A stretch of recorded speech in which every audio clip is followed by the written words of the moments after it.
Jumanji, the next chapter, I guess. Yeah. Yeah, this was an odd one. I really wasn't expecting a sequel to Jumanji until they announced last year. Oh yeah. But it made $1 billion, so of course they're gonna make a sequel to it. Yeah.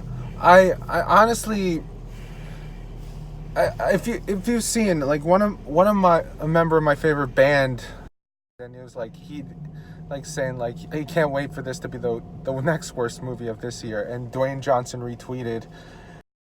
I'm gonna disagree. I think this was fun. Yeah, I mean, yeah, it's stupid and it's for kids, of course. I actually liked it better than the first one, to be honest. The last one. Well, the last one, of course. Yeah. So yeah, plot here is pretty simple. They go into Jumanji again for some reason. Doesn't really matter. And then we get Danny DeVito and Except the levels are harder. Yeah, that guy from Lethal Weapon. What's his name again? Danny Glover. Danny Glover. Yeah, Danny Glover and Danny DeVito. And they get sucked in, and then they take the bodies. The first four characters from the first film, for the other film, they get sucked into the game again. Yeah. Because apparently, Nat Wolff. Was it? No, it was the other Wolf brother. Alex Wolff. Yeah. He doesn't like his time, so he thinks his life is boring, so he wants to go back inside and become Dwayne Johnson again. Which I guess is okay. It's a kids movie, like. I guess like everything wrong with this movie can be something. It's just a fun action movie. Here's the good part. Here's what was good about it. They do touch on the fact that social media, like everyone posts the more positive stuff on social media rather than anything else.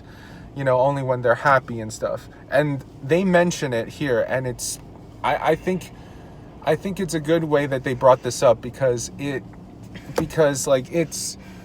it's surprisingly painfully accurate, to say the least. I mean, I'm on social media and I see everyone's photos and we're all like, oh, God, why?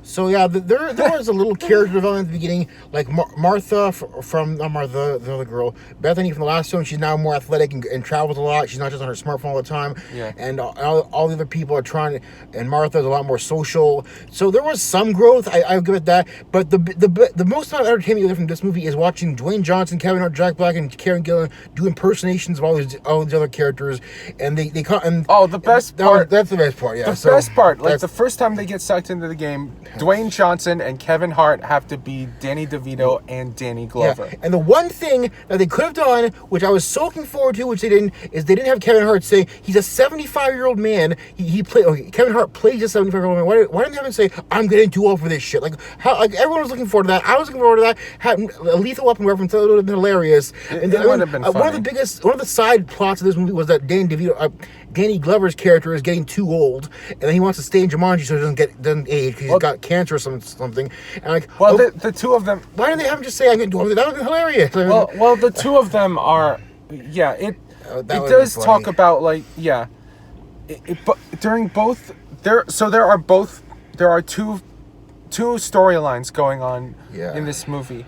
It's between Danny DeVito and Danny Glover. They're former friends, former associates. They worked on a restaurant together before they ended up selling it, and Danny DeVito's bitter about that. Yeah. And this also ties in with the other four characters. Obviously Spencer is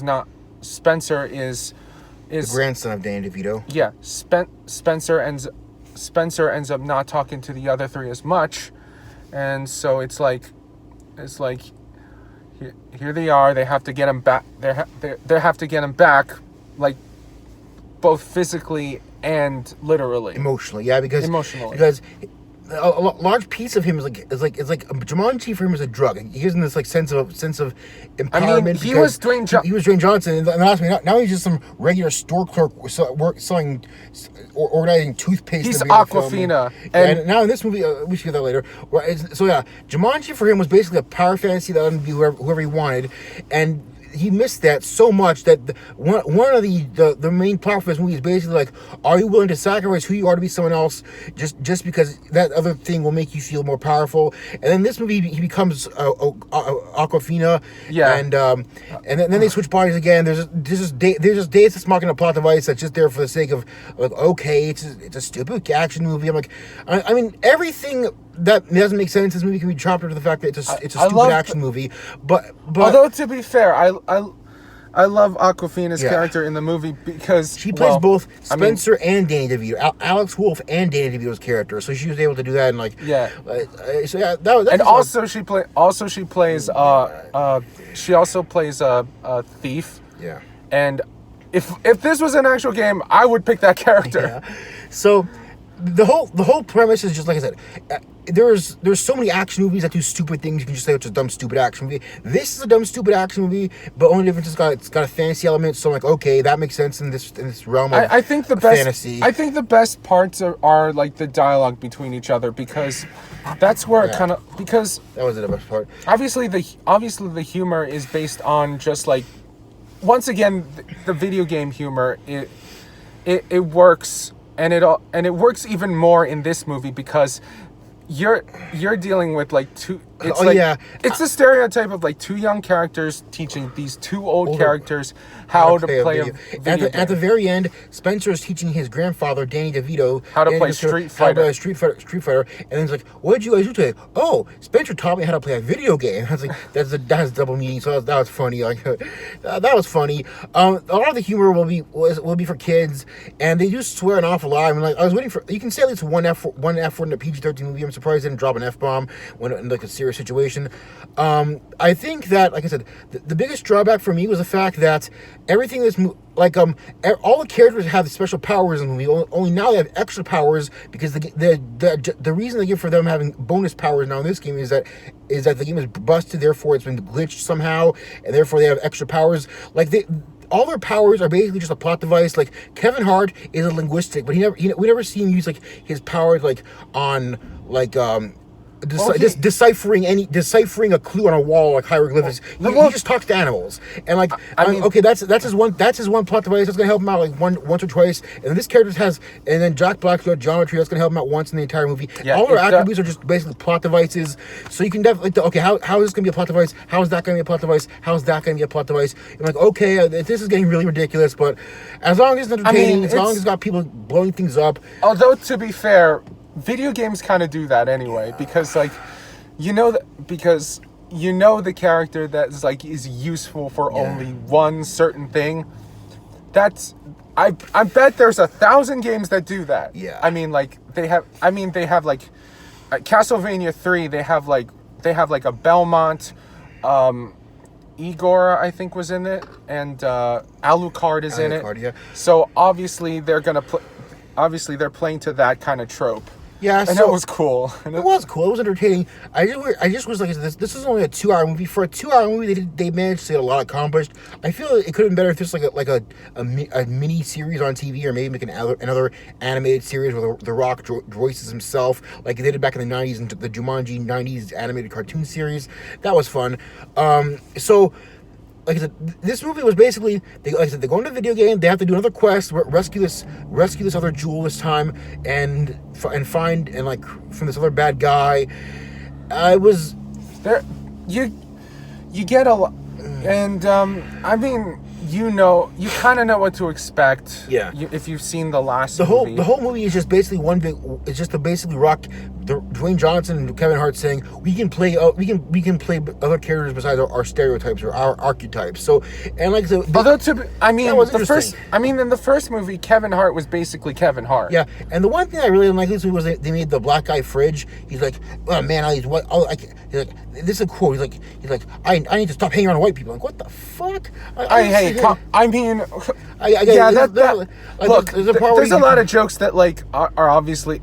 Yeah, there are a lot of jokes that kind of like go like a mile with like all this stuff. I mean, he ends up being Jack Black. Yeah. And It is funny. It is kind of funny. They do play around with. Yeah, so. They do play around with like the ideas that you like you're playing playing characters that are not exactly looking like you anyway. I just feel like the whole plot for this movie was one stretched out SNL skit.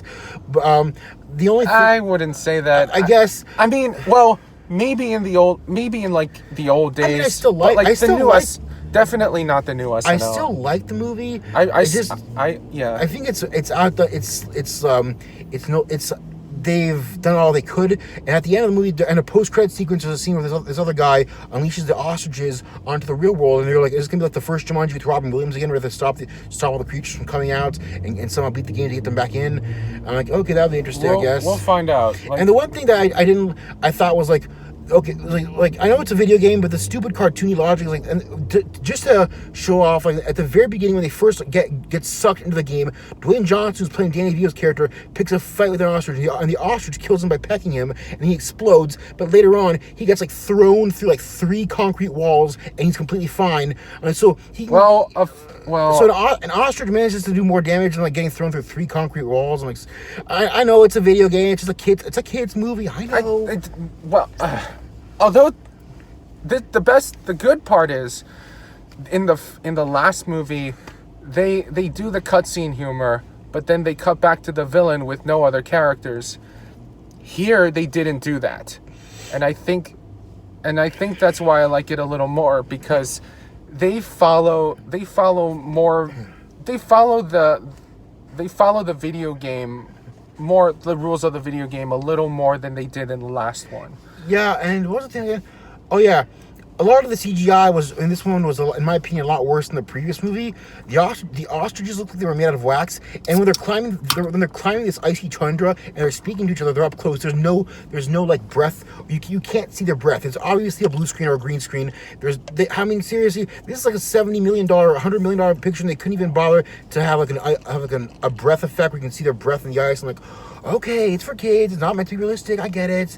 I mean, I know. Video game graphics. That's the only way I think they'll explain it. Yeah, so basically the excuse for any flaw in this movie is it's a video game and it can behave however it wants, and I don't know, I still liked it for the action scenes and for the character impersonations. That was fun, but everything else is just in this movie just felt so discombobulated for the sake of it's just here for the sake of having these people show off these talented actors show that they can do very good impressions. Which, if that's what you want to see, then you'll get a lot of that here. I still think that they should have focused more on, like I said, they should have made this movie, in my opinion, at least like 2 movies, so they can like have more like somber moments where the characters are talking to each other and they're. I mean, look, I know the director. What's the budget for this movie?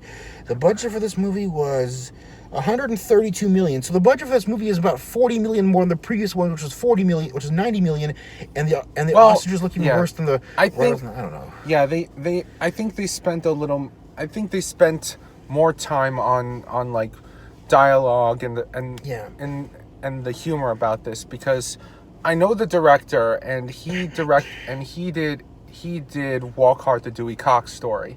So obviously the humor is going to be put forth when it comes to a director like this, and everything else is, I wouldn't say it's secondhand, but it does take a back seat to like the starring to like because they were basically focusing on like the star power of this one. I mean, you have Danny DeVito and Danny Glover alongside, Dwayne Johnson, Kevin Hart, Jack Black, Karen Gillan.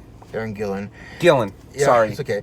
Anyway, for me, like I said, it was a fun action film. If they make another one, they're going to make it like the original one with Robin Williams, where now the creatures are coming out. Who knows what's going to happen? I mean, I am up for it. I mean, I wouldn't mind seeing another Jumanji movie like the Robin Williams one, where it's about like self-discovery and learning about how to face your fears. I just think they have to focus. I mean, most of the movies were kind of like that. Yeah, anyway. I just think they have to like have a different. I would have preferred different cast of characters if they did make a sequel. Maybe because I mean not the video game characters, a different real world cast of characters besides Alex Wolff and his friends. I think they should. Also, like I said, there's like 7 main characters in this movie. There's Alex Wolff. There's the guy who plays Aunt Fridge. There's Martha, Bethany. There's Colin Hanks in the real world, and then we have Danny DeVito and Danny Glover. That's 7 main characters who I think, like I said, this movie should have been either half an hour longer or should have been split into 2 parts. I just think, like I said, it really felt discombobulated, but at the same time, it's a guilty pleasure. It's a great guilty pleasure. There's a lot of fun action scenes. It's fun to see Karen Gillan and her stunt doubles do all these like really ridiculous flips and stuff. And there's a fun the scene where the black guy pretends to be Karen Gillan pretends to be Fridge, the black guy, and he's like, don't touch my boobs. He's like, too late. That's the first thing I did when I got in his body. Like, well, they switch. There's some great moments where they kind of play around with, where they play around with the whole, video game logic and like who's playing who, and I think that's great. I mean that's why I kind of like it. And, yeah. Who's the guy in the post-credit scene? Was that guy looked familiar? I don't remember his name. He looks familiar. I don't even know. But anyway, that's. Yeah, I know this review feels discombobulated, but this movie felt discombobulated. It's a great guilty pleasure, lots of action, lots of great character impersonations, a little on the nose, if not up the nose at times, but you can tell everything's gonna happen from a mile away. But even though you know what's gonna happen, it's still fun getting there. It's a fun acid trip. I've never been on acid, but if I can, I would say that's what this. Yeah, I would recommend I would recommend it if you like the other movie, because and I know it feels like. Sorry, you're saying it's much more. Yeah, I think it. I mean it follows the rules much more for a video game than it did the previous movie, which is why I liked it more. But it's I guess there's more. I guess it's I guess like when they usually say bigger isn't better when it comes to like movie sequels. I think this is an exception. I would say this kind of made it a lot more fun. Wait. Here's his name. Lamorne Morris. I was thinking the guy who appears in the post-credits scene. Yeah, okay.